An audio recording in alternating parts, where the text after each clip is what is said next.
భద్రాద్రి కొత్తగూడెం జిల్లా భద్రాచలంలో ప్రజాపాలన విజయోత్సవాలు ఘనంగా నిర్వహించారు. 9 రోజుల పాటు ప్రతిష్టాత్మకంగా నిర్వహిస్తున్న ప్రజాపాలన విజయోత్సవాలు చివరి రోజు కావడంతో శ్రీ సీతారామచంద్ర స్వామి వారి సన్నిధిలో గోపూజ నిర్వహించి మంగళ వాయిద్య కోలాటాల నడుమ అంగరంగ వైభవంగా గిరి ప్రదక్షిణ కార్యక్రమాలు ఘనంగా ఆలయ అధికారులు జరిపారు.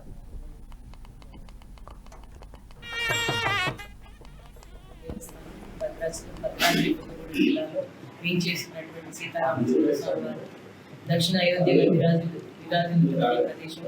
ఇందులో ప్రత్యేకంగా మనం అందరం కూడా డిసెంబర్ 1వ తారీఖు నుంచి డిసెంబర్ 9వ తారీఖు వరకు కూడా మనం ప్రజా విజయోత్సవాన్ని ప్రభుత్వం వారు ఇచ్చిన ఆదేశాల మేరకు మనం ఇక్కడంతా కూడా చక్కగా ప్రజల శ్రేయస్సు కోసము, తెలంగాణ రాష్ట్ర అభివృద్ధి కోసము మనం చాలా కార్యక్రమాలు, చాలా పూజలు, హోమాలు నిర్వహించుకోవడం జరిగింది.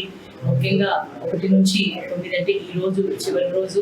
ఇందులో భాగంగా కూడా ఈ రోజు మనం గోపూజని మరియు గిరి ప్రదక్షిణను మనం స్వామివారికి గిరి ప్రదక్షిణ కూడా చేయడం జరిగింది. దీంట్లో పెద్ద ఎత్తున కోలాటం బృందాలు మరియు భక్తులు పాల్గొన్నారు. అలాగే ప్రతిరోజు కూడా గోపూజతో మొదలయ్యి తర్వాత సువర్ణ పుష్పార్చనలు కానీ లేదా కళ్యాణం కానీ అలాగే మనకు మిగతా పూజలు ఏవైతే ఉన్నాయి